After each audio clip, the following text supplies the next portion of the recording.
The Satanic Verses, a deep analysis of one of Islam's greatest controversies. Introduction. One of the most controversial events in Islamic history is the so-called Satanic Verses incident.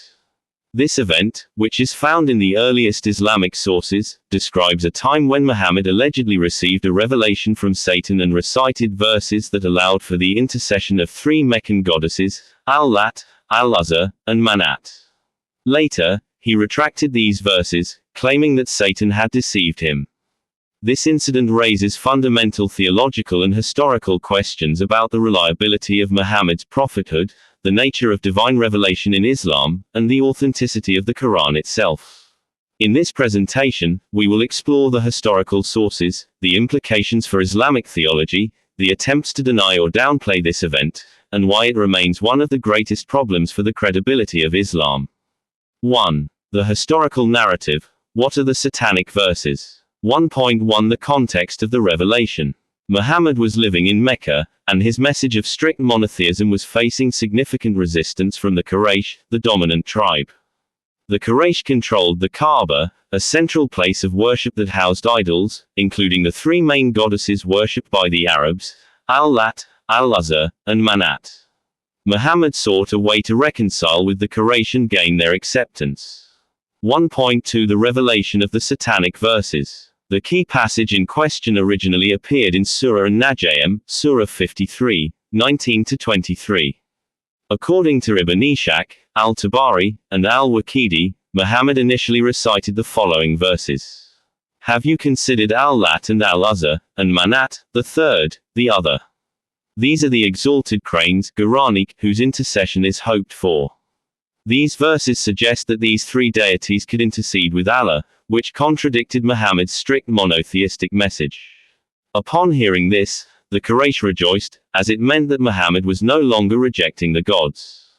The Quraysh and Muslims prostrated together in agreement. 1.3 The retraction and claim of satanic influence. Later, Muhammad retracted these verses, claiming that Satan had deceived him.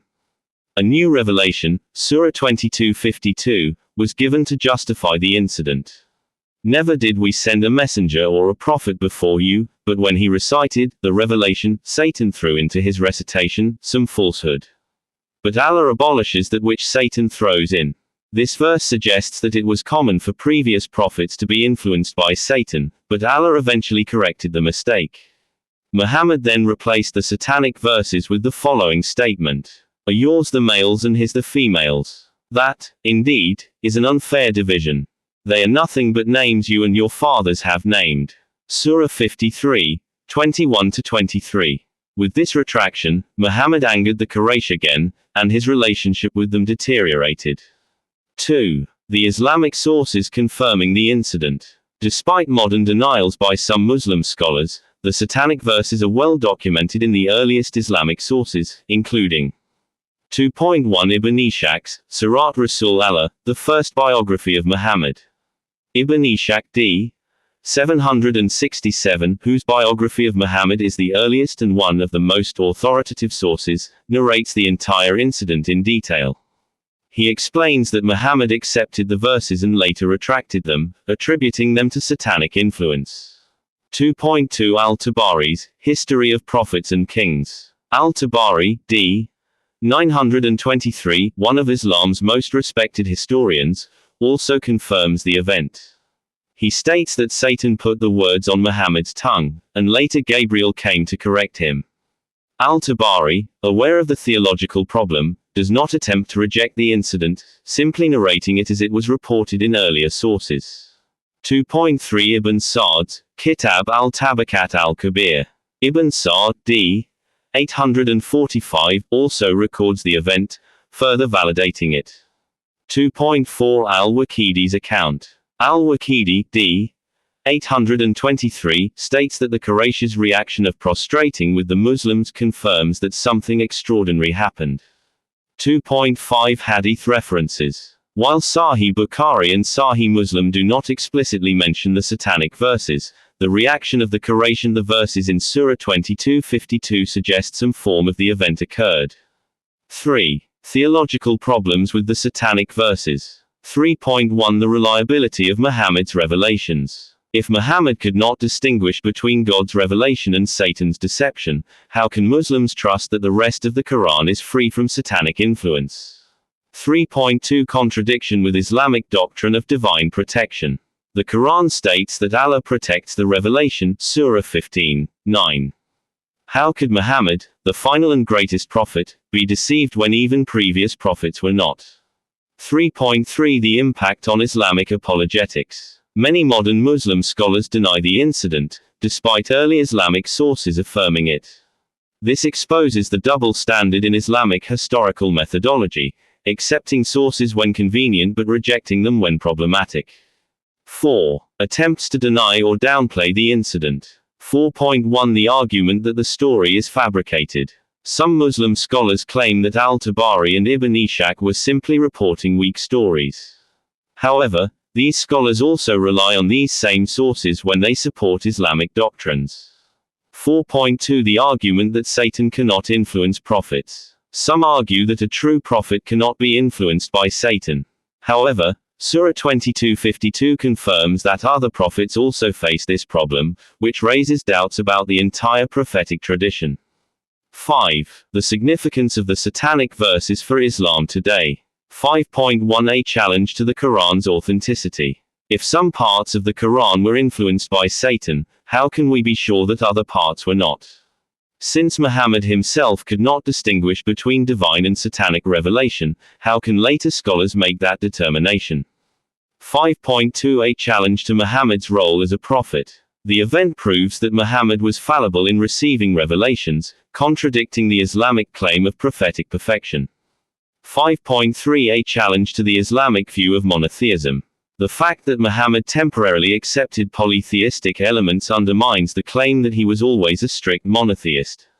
Conclusion: the Satanic verses and the unreliability of Islam.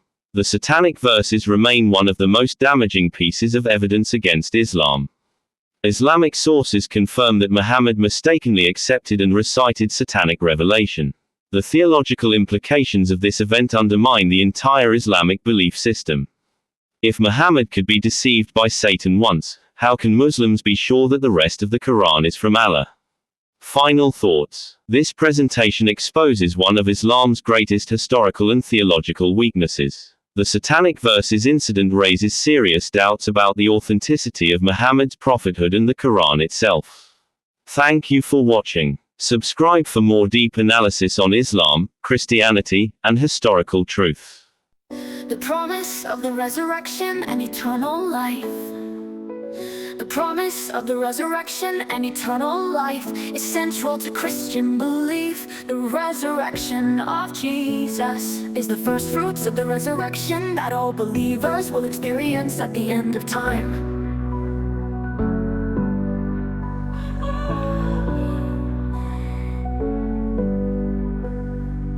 The Catholic Church teaches that the resurrection of the body and the life of the world to come are the fulfillment of God's eternal plan of salvation, where all who are faithful to Jesus Christ will enjoy eternal happiness with God in heaven.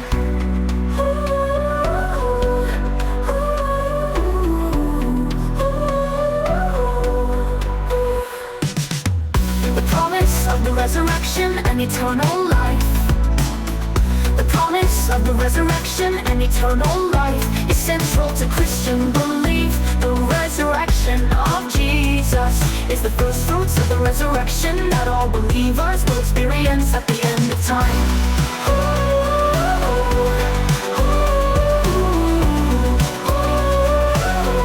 The Church teaches that the resurrection of the body and the life of the world to come are the fulfillment of God's eternal plan of salvation, where all who are faithful to Jesus Christ will enjoy eternal happiness with God in heaven.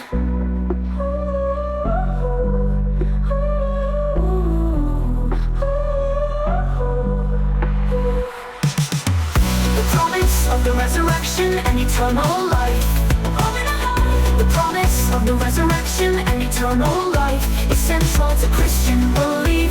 The resurrection of Jesus is the first fruits of the resurrection that all believers will experience at the end of time.